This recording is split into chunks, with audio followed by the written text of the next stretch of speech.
Entonces hoy nos toca el segundo sermón del libro de Efesios, en el capítulo 1, versículos 3 al 14. Efesios 1, 3 al 14. Así que si ustedes tienen su Biblia, tienen su guía de estudio, página 20, y en sus Biblias también pueden buscarlas en el Nuevo Testamento, Efesios capítulo 1, versículos 3 al 14. Nos vamos a poner de pie en señal de mostrar nuestra reverencia al Señor Jesús y también a su palabra. Dice la palabra de Dios: bendito sea el Padre de nuestro Señor Jesucristo, que nos ha bendecido con toda bendición espiritual en los lugares celestiales en Cristo. Porque Dios nos escogió en Cristo desde antes de la fundación del mundo para que seamos santos y sin mancha delante de Él. En amor nos predestinó para la adopción como hijos para sí mediante Jesucristo, conforme a la buena intención de su voluntad, para alabanza de la gloria de su gracia, que gratuitamente ha impartido sobre nosotros en el amado. En Él tenemos redención mediante su sangre, el perdón de nuestros pecados según las riquezas de su gracia, que ha hecho abundar para con nosotros en toda sabiduría y discernimiento. Nos dio a conocer el misterio de su voluntad según la buena intención que se propuso en Cristo, con miras a una buena administración en el cumplimiento de los tiempos. Es decir, reunir todas las cosas en Cristo, tanto las que están en los cielos como las que están en la tierra. También en Él hemos obtenido herencia, habiendo sido predestinados según el propósito de aquel que obra todas las cosas conforme al consejo de su voluntad, a fin de que nosotros, que fuimos los primeros en esperar en Cristo, seamos para alabanza de su gloria. En Él también ustedes, después de escuchar el mensaje de la verdad, el evangelio de su salvación, y habiendo creídos, fueron sellados en Él con el Espíritu Santo de la promesa, que nos es dado como garantía de nuestra herencia, con miras a la redención de la posesión adquirida para alabanza de su gloria. Esta es la palabra del Señor. Gloria a Dios. Podemos tomar asiento. Hermanos queridos, la idea central de todo este mensaje es que Dios ha bendecido a su pueblo con toda bendición espiritual. Ponga mucha atención a eso. Dios ha bendecido a su pueblo con toda. Toda no es casi toda. Toda es toda. Toda bendición espiritual en Cristo, en un plan eterno para alabanza de su gracia. En Cristo.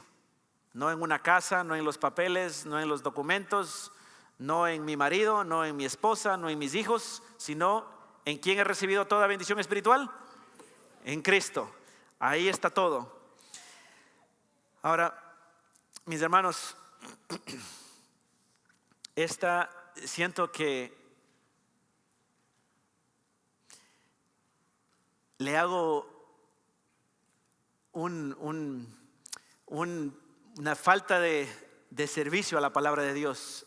Si ustedes se dan vuelta, quiero que vean a la parte de atrás. Pueden, todos giren atrás, hay una pantalla que está en el otro lado, ¿sí ven?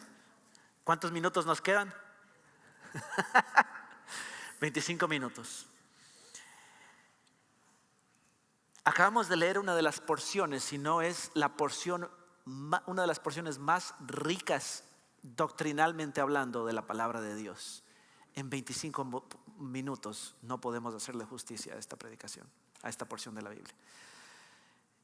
De hecho, los grandes predicadores a quienes admiro, y les voy a dar 3, 4. Martin Lloyd-Jones, Lyndon Duncan, Bryan Chapell, Tim Keller, John Piper, todos estos señores y muchos otros más se demoraron entre 10 a 26 sermones solamente en esta porción. 10 a 20 sermones. ¿Por qué? Ponte a pensar solamente una cosa. Bendito el Padre, Señor. ¿Por qué tiene que Dios ser bendecido. Segundo, nos ha bendecido con toda bendición espiritual. ¿Qué quiere decir? Que toda bendición, que nos ha predestinado. ¿Qué es la predestinación? Todos nos espantamos, ¿qué es eso? Hay muchos conceptos teológicos aquí. Ahora, yo te animo a que con esto hoy día vamos a dar un overview, un vistazo panorámico a esto en 4 puntos, pero tú esfuérzate, se lo debes al Señor que derramó su sangre en la cruz del Calvario y que te ha dejado esta verdad tan maravillosa aquí en su palabra. Estudia, lee, medita, trata de entender esto por ti mismo, continuando el estudio que hagamos el día de hoy. ¿Está bien? Amén. Ok, muy bien. Mira, es tan complicado este texto, es tan maravilloso, es tan lindo, porque los estudiantes de griego nos dicen, y esto es muy sabido, y todos los estudiantes de seminario saben esto, que todos estos versículos que acabamos de leer, desde el 13 hasta el 14, es una sola oración. Y en el griego no existen puntos ni comas. It's one sentence without punctuation. Ustedes ven que en inglés, en español, por lo menos hay unos puntos y comas. Y pudimos tomar un respiro mientras leíamos. Pero es una sola oración y es una oración muy compleja. Ahora, no es que Pablo no sabía escribir. Pablo sabía escribir, pero Pablo hace algo muy especial aquí porque quiere que se dé cuenta de cuán interrelacionados están todos estos conceptos doctrinales tan hermosos con la salvación. Entonces el día de hoy quiero orar antes de continuar hablando y pedirle al Señor que nos lleve a las alturas, porque lo maravilloso de este pasaje es que nos da una visión de altura, una visión de halcón, una visión desde lo alto, y nos ayuda a ver desde arriba una visión tan alta para darnos cuenta cuán maravillosa es la gracia de Dios. Si vemos en el versículo 6, dice que Dios nos ha salvado con un propósito, para alabanza de su gracia, para alabanza de la gloria de su gracia, y lo repite 3 veces, al inicio, en el medio y al final, la alabanza de su gloria. Para eso estamos aquí. Para eso Dios nos salvó, para alabanza de su gloria. Y entonces es muy fácil cuando somos cristianos, cuando estamos aquí, cuando estamos en nuestras vidas ocupadas en Dallas, en el corre-corre, en el tráfico, en la familia, en el trabajo, en el uno, en el otro, pensar solamente en mí, en yo y en mí mismo. Me, myself and I. Y mi religión así chiquita, y no pensar de que en algo tan grande que es la salvación de Dios. Y todo el plan, todo lo que se conjuga finalmente en esta grandeza de la salvación de Dios por su pueblo. Y el contexto en que está escrita esta epístola, estas palabras, es el contexto de un hombre, de un apóstol que está escribiendo desde la cárcel, tratando de animar al pueblo para que su iglesia no se desanime, para que su iglesia se aliente. Su iglesia está pensando, oh no, atraparon al apóstol Pablo. El apóstol Pablo está en la cárcel, pobrecito, y ahora ¿qué va a hacer de nosotros? Nos van a perseguir a nosotros también, qué terrible. Y están con miedo, están asustados, ¿qué va a pasar? Si tú te sientes quizá en la vida de que hay problemas, de que hay dificultades, te sientes de que las circunstancias están por encima de ti, este pasaje es para ti, para darte cuenta de que Dios desde muy de lo alto demostró su gran amor y todo lo que tuvo que ocurrir para salvarte a ti, para que tú percibieras estos gustos espirituales. Son realidades maravillosas que si tu corazón se ancla en estas cosas, no hay nada que te pueda mover por el poder de Cristo Jesús. Amén. Vamos a orar. Querido Señor que estás en los cielos, Padre, una vez más pedimos que tú nos bendigas. Ten misericordia de tu pueblo. Enséñanos, ata nuestro corazón a estas verdades maravillosas. Por la misericordia de tu Hijo, en él oramos. Amén. Amén. Saben, hace tiempo atrás fui a un parque con Alejandro, mi hijito, y fuimos y había unos hispanos, estaban justo al lado mío, un chico y una chica estaban en un date, obviamente, y ahí quise yo interrumpir a ver qué estaban haciendo. Y entonces el chico estaba con un teléfono, y ahí en el teléfono él estaba así, ¿no? Y veía, y cuando empiezo a ver que estaba con un dron, y con el dron lo tenía ahí, le digo, y bueno, y empiezo a preguntarle, ¿no? ¿Cómo es el dron? Y entonces él, para quedar bien con la muchacha que estaba al lado, empieza ahí a hablarme de cómo funciona y todo lo demás. Y este es el dron y no sé qué, nos compré en Costco y no sé cuánto. Entonces le digo, déjame ver. Y tenía un teléfono de esos que parecen una tablet así bien grande, ¿no? Y me mostró así entrar. Y con Alejandro estábamos viendo, ¿no? Fascinados viendo. Y qué increíble, nosotros estábamos entre los árboles en un parque. Y ya estaba eso de las 7:30, que es la puesta de sol. Pero cuando vemos aquí y me muestra, y él lo había subido al dron muy en alto, oigan, nos mostró, vimos una imagen de la puesta del sol en Dallas espectacular, que yo creo que eso solamente se lo ve desde un edificio en el centro de Dallas o quizá con un dron. Pero qué hermoso ver la puesta del sol, el sol así bajando en el horizonte, lindísimo. Algo que nosotros cuando estamos en el parque, ahí en el monte, no tenemos idea, no alcanzamos a ver cuán maravilloso era, cuán hermoso era esa puesta del sol. Y sabes, a menudo aquí en Dallas yo creo que estamos acostumbrados, estamos ahí en el tráfico, ¿no es cierto? Estamos ahí, ¿cuánto es el tráfico? Y no sabemos, ¿y por qué no se mueve el tráfico? Y que hay un accidente allá. Y si tuviésemos un dron, nos daríamos cuenta que quizá ya un poquito más allá y se libera, ¿no? Y ya se desencadena el embotellamiento. Y tú te desesperas y te sales del highway y vuelves otra vez y pitas y te desesperas, ¿no? Eso nos pasa a nosotros en la vida. Cuando estamos desesperados porque no entendemos el plan de Dios. Y aquí el plan de Dios nos demuestra claramente cuánto esfuerzo, cuánto derroche de amor, cuánta se derramó en favor de nosotros. Y si se derramó tanto por nosotros, ¿cuánto cuidado Dios no va a tener cuando yo estoy pasando por dificultades? Cuando la iglesia de Éfeso estaba pasando por dificultades y con miedo, Pablo dice, pues miren cuán valiosos son ustedes a los ojos de Dios. Así que, en primer lugar, vamos a ver que esta bendición es cristiana, es netamente cristiana. Miren, era muy común en el pensamiento hebreo hablar de las cosas, de las bendiciones. Y las alabanzas normalmente eran pequeñas alabanzas que las personas decían, los creyentes judíos decían, bendito sea el nombre de Dios que nos da el pan. Bendito sea el nombre de Dios de Israel. Bendito sea el nombre y en los salmos vemos muchísimo. Salmo 28, Salmo 31, 41, el 72 empiezan de la misma manera. Bendito sea el Señor de Israel. Bendito sea el Señor, Dios de Sem. Bendito sea el Dios Altísimo. Pero Pablo aquí hace una bendición totalmente distinta y totalmente nueva y fresca para nosotros. ¿Y qué nos dice?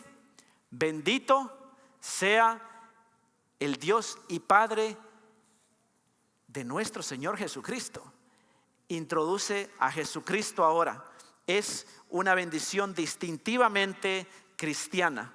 El fundamento de esta bendición es que Él nos ha bendecido en diferentes dimensiones. El Dios Padre de nuestro Señor Jesucristo nos ha bendecido con toda bendición espiritual. Esto implica una bendición y es una bendición de dos partes. Bendito sea Dios porque nos ha bendecido. Nosotros bendecimos a Dios, ¿por qué? Porque Él nos ha bendecido con gran bendición en Jesucristo. Y entonces, ¿qué significa toda bendición espiritual? El adjetivo espiritual se refiere a todo lo que es mediado por el Espíritu. El Espíritu Santo es lo que nos ha permitido ver estas bendiciones espirituales. No es meramente un contraste espiritual, sino cuando tú ves aquí las bendiciones espirituales tienen que ver específicamente con el Espíritu Santo. Por eso es que vemos desde este pasaje, esta oración, esta porción concluye en el versículo 14 hablándonos del Espíritu. Estas bendiciones espirituales son selladas por el Espíritu Santo. Ahora, estas bendiciones incluyen las siguientes cosas que están mostradas ahí en estos versículos. En primer lugar, es una elección a santidad. Somos adoptados como hijos de Dios, somos redimidos, somos perdonados. Hay un misterio que ha sido revelado, el conocimiento del plan de la gracia de Dios para resumir todas las cosas en Cristo Jesús, el don del Espíritu Santo y la esperanza. Todas estas bendiciones son mediadas o son hechas a través del Espíritu Santo, que es introducido aquí explícitamente en este pasaje. Ahora, hay otros detalles aquí, que somos bendecidos en los lugares celestiales. Efesios habla mucho de los lugares celestiales y habla de los lugares celestiales de diferentes maneras. Nos habla de los lugares celestiales en el versículo, por ejemplo, el versículo 1:20, en el poder incomparablemente grande de Dios para con nosotros, en lo que creemos, ejercido a través de Cristo, que levantó y los sentó de entre los muertos. Está ligado a la ascensión de Jesús. Cristo ha ascendido a los lugares celestiales, por lo tanto nosotros que hemos sido adoptados en Él, podemos estar también sentados en los lugares celestiales junto con Cristo. Amén. Eso es importante. Ahora, también en el capítulo 6 se menciona algo diferente. En el capítulo 6, cuando habla de la guerra espiritual que tenemos contra las potestades del mal en los lugares celestes o celestiales, también está el mal. Pero Dios es quien gobierna, es Cristo quien gobierna y que nos da la victoria a través de la armadura en los lugares celestiales. Por lo tanto, hay algo aquí que es importante notar. Cuando el capítulo 6 nos dice que nuestra lucha no es contra carne ni sangre, sino contra los principados, contra las potestades, contra los gobernadores de las tinieblas de este siglo, contra las huestes espirituales de maldad en las regiones celestes. Aunque está todo ese mal, Dios en Jesucristo nos ha bendecido con toda bendición espiritual por encima de todo eso y nos garantiza la victoria. Amén. Eso es maravilloso. Ahora, el hecho de que Él es un Jesucristo entronado, es un Jesucristo que nos ha sentado en los lugares espirituales, de que hemos sido bendecidos con toda bendición, no quita que haya una lucha espiritual acá también. Y eso nos da una vislumbre de una tensión que es muy importante entender en el Nuevo Testamento, que es el ya, pero todavía no. Ya, pero todavía no. Es como cuando tú, digamos, tienes ahorrado algo y dices, ya lo tengo, pero todavía no he comprado. Es prácticamente mío, ya, pero todavía no. En inglés es una tensión que se escucha mucho, se dice el already, but not yet. ¿Qué quiere decir ya? Jesucristo, el reinado de Jesús ya ha llegado. La palabra de Dios, Jesucristo en Marcos capítulo 1 habla de que Jesús empezó a predicar el evangelio del reino.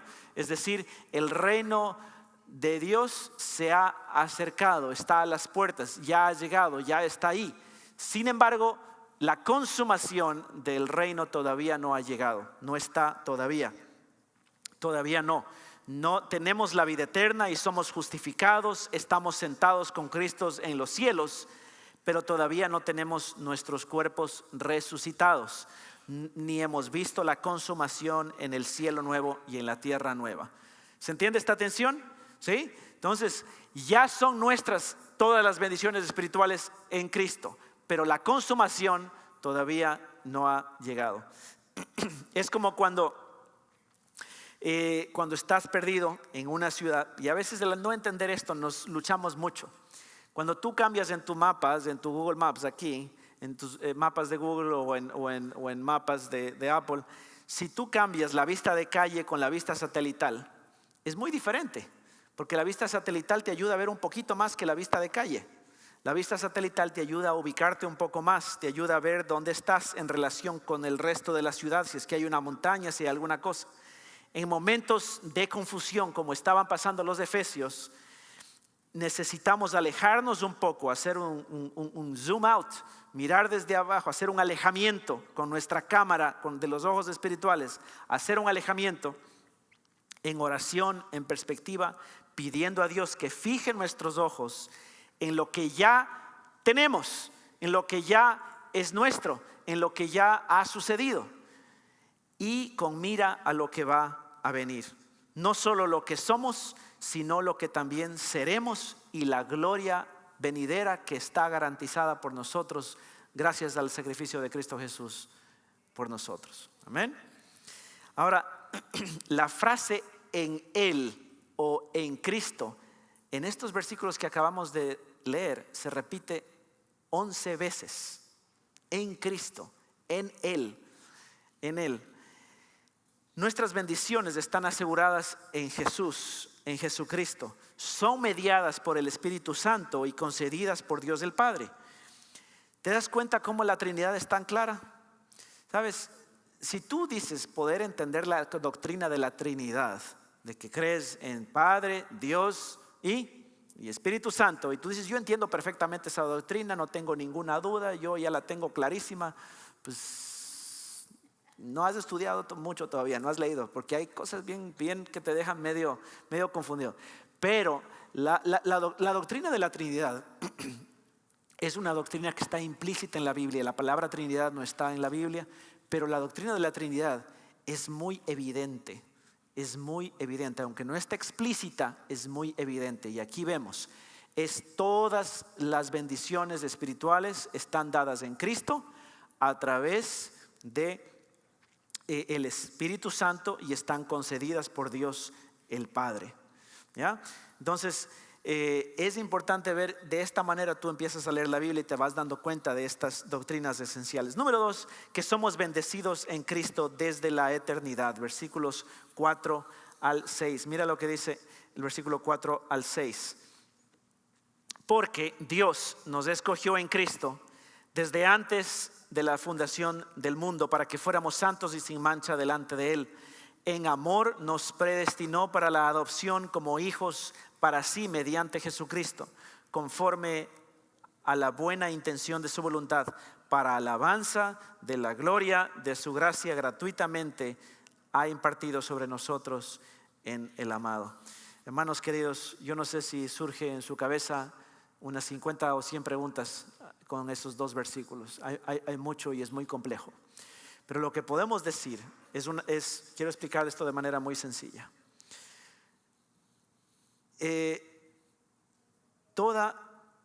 Hemos sido escogidos y adoptados por el Señor. Él nos escogió. Cuando dice la palabra de Dios, dice aquí, lea usted y está confrontándose con la palabra de Dios que no tiene errores como su corazón y el mío. La palabra de Dios permanece para siempre. La flor se marchita, la hierba se seca, pero la palabra de Dios permanece para siempre. Baje sus ojos a su Biblia y lea. ¿Qué dice el versículo 4? Porque Dios nos escogió en Cristo, podemos decirlo todos juntos, antes de la fundación del mundo. Es claro. Ahora a usted le van a llegar 50 preguntas. Y mi vecino, y mi tía, y mi abuelita, y por qué no, pero si es que usted con toda humildad, esta doctrina de la elección de Dios, de la elección divina, no tiene el propósito, y entienda muy clarito usted esto, por favor. No tiene el propósito de decir, es que el hermano es elegido. El hermano de acá que falta los domingos de vez en cuando, él no es elegido. No. El hermano de aquí, la hermanita sí, el de acá no. Mi hijo, el uno es, el otro no es. Para eso no es.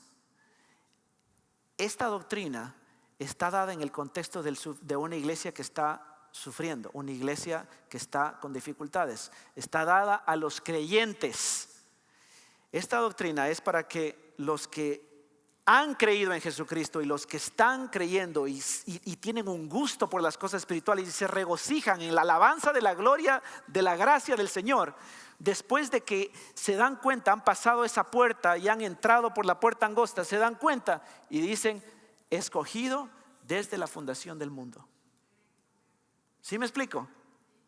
No, yo no vengo a la fe diciendo, Señor, tienes que recibirme porque tú me elegiste. No, el Señor no te recibe, tú no sabes eso. La elección divina es de esta manera.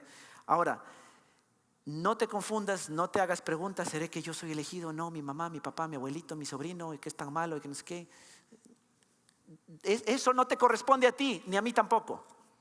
Lo que te corresponde a ti es un corazón agradecido, un corazón humilde, un corazón simple, sencillo, humillado ante el Señor. Señor, gracias por tu misericordia, porque me has llamado de las tinieblas a tu luz admirable. Estoy aquí, soy tu siervo. Gracias por haberme llamado. Y me dice tu palabra que desde hace mucho antes de que yo naciera, desde que antes yo hiciera algo malo o hiciera algo bueno, tú me trajiste ante tus pies, tú me tenías ahí. Gracias, gracias, gracias, gracias. ¿Te das cuenta por qué la salvación es por gracia y no por voluntad?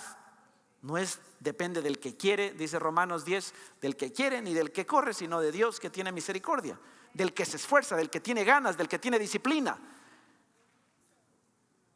De Dios que tiene misericordia. Amén. Esa es la única manera en que realmente le damos toda la gloria a Dios por su salvación.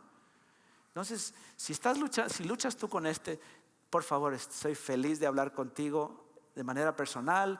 No ahora, ahora sí. Agarro mis 4 cosas y me voy de la iglesia porque hablaron de la elección. No hagas eso, por favor. Tú, si tienes alguna pregunta, yo luché con esta doctrina 2 años porque me habían enseñado mal. Yo no sé si alguno de ustedes ha luchado con esta doctrina antes, la ha pensado, la ha reflexionado. Yo me acuerdo, ¿sí o no, Amy? Estábamos luchando y Amy me peleaba a mí, me decía, no. Y yo también le decía, no, esto no está bien. Pero luchábamos y era nuestro corazón que quería crédito, quería aplausos, quería alabanza. Charles Spurgeon, el gran predicador bautista, da un ejemplo muy lindo, dice. Cuando vengan en el cielo, dice, y lleguen ahí los pecadores y están entrando todos al cielo, dice, qué lindo, y estamos alabando gloria al Señor, y viene Jesús y estamos dando nuestras coronas y todos estamos felices dando gloria al Señor. Y por ahí, dice, va a haber un pecador que dice, espera. Pero yo decidí, yo también, yo me esforcé, yo puse de mi esfuerzo, de mi parte, yo sí puse de mi disposición, yo me esforcé. O sea, ¿cómo se te ocurre pensar que en el cielo tú vas a querer un poquito de alabanza, de crédito cuando le están diciendo al Señor? Ese sermón se llama Salvación por obras, una doctrina criminal. Si alguno de ustedes lo quiere leer, lo quiere escuchar, creo que está en YouTube, es muy interesante ese sermón de Spurgeon. Y pues simplemente nos habla de la maravilla, de la bondad, del llamado del Señor. Abraham, cuando Abraham salió de Ur de los Caldeos, ¿quién llamó a Abraham? No es que a Abraham se le tuvo una gran idea, era pilas de Abraham, era una máquina ese hombre, qué increíble, ¿no? Dijo, Señor, la gente está dada al pecado, no hay quien busque. ¿Qué te parece? Me ofrezco. ¿Estás buscando voluntarios? Yo te quiero servir. El hombre no tenía hijos, no tenía nada. El Señor le dije, te llamo, sal de tu parentela, agarra a tu mujer, tus cosas, que yo te llevaré a una tierra que no conoces y haré de ti una gran descendencia. Ni Abraham, Moisés y el mismo Israel no fueron elegidos ellos, sino que Dios les eligió. Dios nos escogió desde antes de la fundación del mundo. Ahora, hay algo aquí. Esto es tan reconfortante cuando uno entiende esto, cuando uno recibe con humildad esto, porque a uno le ayuda a entender el sufrimiento, le ayuda a entender las dificultades, y es la única manera que podemos luchar contra el ego, contra la autosuficiencia, y es la única manera en que nos podemos descansar plenamente en la bondad y misericordia de nuestro Señor. Todo esto dice el versículo ahí, según el puro afecto de su voluntad para alabanza de su gracia, con la cual nos hizo aceptos en el amado. Nuevamente resalta Jesucristo, desbordando de amor por nosotros. Y yo te animo a que no vivas. Estos pasajes, porciones de la palabra de Dios como estas nos ayudan a ver algo interesante. Porque al no entender esto, solemos vivir la vida cristiana como una hormiguita. Imagínate una hormiga en un cuadro, en un paisaje, ¿no? Imagínate una hormiguita en este cuadro aquí del buen pastor con la ovejita. Esa hormiguita puede ver que está en un cuadro, puede ver a Jesús, puede ver el cayado, puede ver el bastón, puede ver la ovejita, puede ver la belleza de ese cuadro. No, la ovejita está ahí nomás, la hormiguita, perdón. Pero imagínate si es que nosotros, que podemos ver desde lejos, vemos la belleza de eso. De eso se trata esto, de que tú puedas contemplar y afirmarte en el verdadero y maravilloso amor de Dios, en la misericordia de su gracia. Ahora, mira, hay algo más. En el versículo 7 y 8 se nos habla acerca de la redención.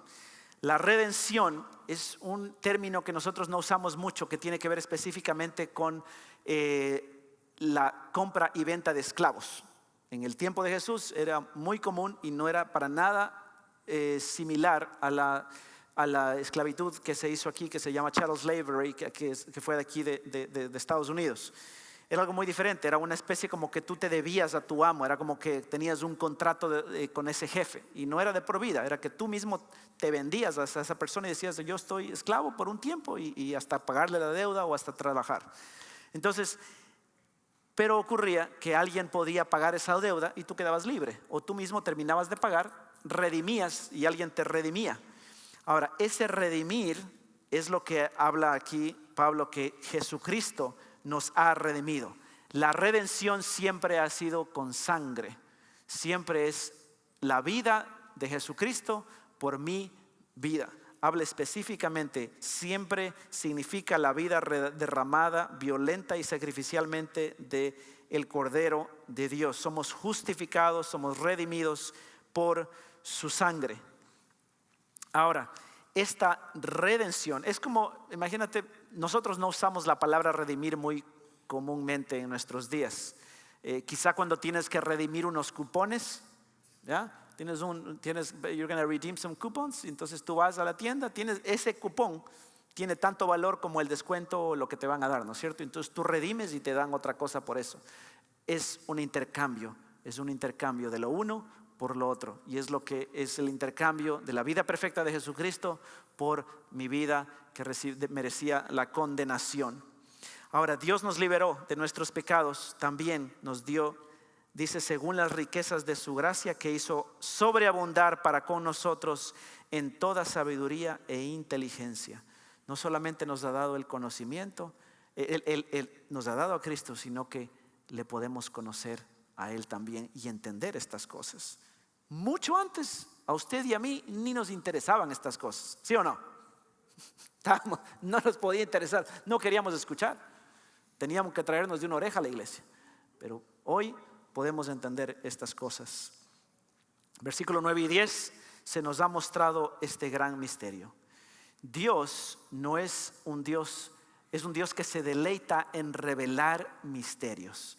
Y el más grande misterio del cual se nos habla aquí, en el versículo 9 y 10, dice que en su sabiduría el versículo 9 nos dio a conocer el misterio de su voluntad según la buena intención que se propuso en Cristo. Este misterio que alguna vez, algunos piensan y algunos estudian pensando de que el misterio del evangelio estuvo escondido y que Dios no lo quería hacer conocido a los israelitas ni a ninguno de ellos, y que Dios lo tenía tapado ahí, escondido, el evangelio, ¿ya? Esa es una postura de que el evangelio estaba escondido, tapado, y que Dios no quería revelar nada. Hay otra postura, y es la postura que yo personalmente sostengo, que es que el evangelio estaba siendo, el Dios estaba revelando poco a poco y lo estaba prediciendo y lo predijo desde Génesis capítulo 3 versículo 15, cuando promete la simiente de Jesucristo, y poco a poco lo va revelando de manera incremental, cada vez más, hasta que finalmente es como el alba, dice, ¿no? Finalmente alumbra y vino Jesucristo. Esa es la postura de este misterio. Dios es un Dios que se deleita en revelar misterios. Y qué maravilla, y debes orar para que Dios revele esos misterios, el misterio de su evangelio a tus seres queridos, a tus vecinos, a las personas que no creen y a las personas a las cuales tú quizá con los quienes estés compartiendo el evangelio. Jesús mismo en Lucas capítulo 24 habla de que Él revelaba este ministerio a los apóstoles, a los discípulos que venían desanimados en el camino de Maús, y les abría el entendimiento y les enseñaba. Ahora, finalmente, hay algo tan maravilloso aquí, que es la mediación del Espíritu Santo. Y por cuestión del tiempo no podemos avanzar mucho en este tema, pero solamente les quiero explicar esto que es tan hermoso, que es tan maravilloso, que es que hemos sido reclamados como la porción o la herencia para gloria de Dios. Dice aquí el versículo 11 al 14, que hemos obtenido esta herencia y que hemos sido predestinados según el propósito de aquel que obra todas las cosas conforme al consejo de su voluntad. Miren, esto es muy interesante porque no son términos muy honrosos cuando realmente nos podemos a estudiar esto. ¿Quién de ustedes alguna vez trabajó en un rancho con ganado? ¿Alguno? ¿Alguna de ustedes alguna vez vio? Pero ustedes quizá han visto en algún video cómo se marca el ganado, ¿no es cierto? Con un sello, con una marca, y decía, ahí está, él es Sánchez, esta vaca es del apellido Sánchez, del rancho, no sé, pues del rancho grande. Está marcado, posesión del patrón no sé cuánto, ¿no es cierto? Les digo, no es muy honroso, estos términos no son muy honrosos, pero Dios nos está diciendo con esto que hemos sido marcados, sellados como propiedad privada de Dios. Entonces con el Espíritu Santo con el Espíritu Santo nos es dado para que sepamos que pertenecemos a Él.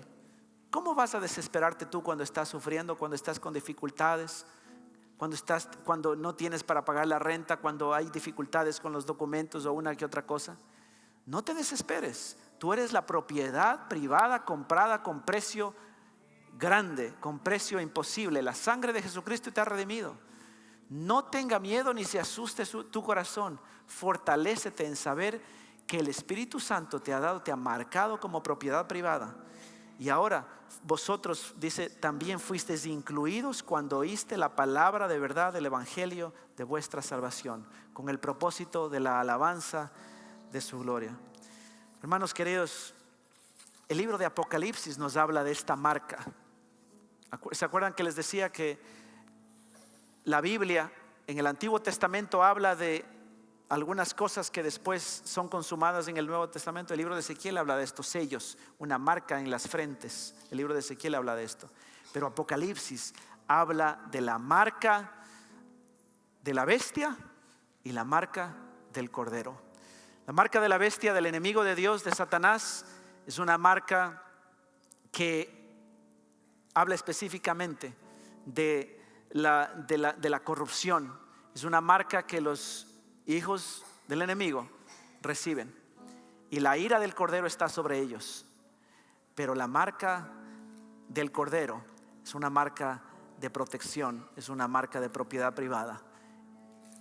La bestia podrá venir encima a tratar de atacarte, pero no puede, porque estás protegido por la marca del cordero. Y yo me pregunto el día de esta mañana, si es que hay alguien aquí el día de hoy que está entendiendo estas cosas, le parecen maravillosas, y dice: Señor, yo soy pecador. Señor, yo entiendo esto, estoy entendiendo, quiero saber más, y quiero ser redimido, quiero ser comprado hoy por la sangre del cordero. Quiero recibirte en mi vida como mi único y suficiente Salvador. Si es que ese es tu deseo el día de hoy, yo te invito a que tú le digas al Señor: Señor, yo creo de que todo esto fue hecho por mí, lo creo de todo corazón, y te recibo el día de hoy como mi único Salvador. Si el día de hoy tú estás dudando y estás asustado y tienes miedo, o tienes duda, creo que es porque quizá te has olvidado todo este plan tan maravilloso, tan grandioso que Dios ha preparado para ti. Y por eso el Señor te recuerda en esta mañana con algo tangible, que es la cena del Señor. Y por eso podemos participar el día de hoy de esta cena.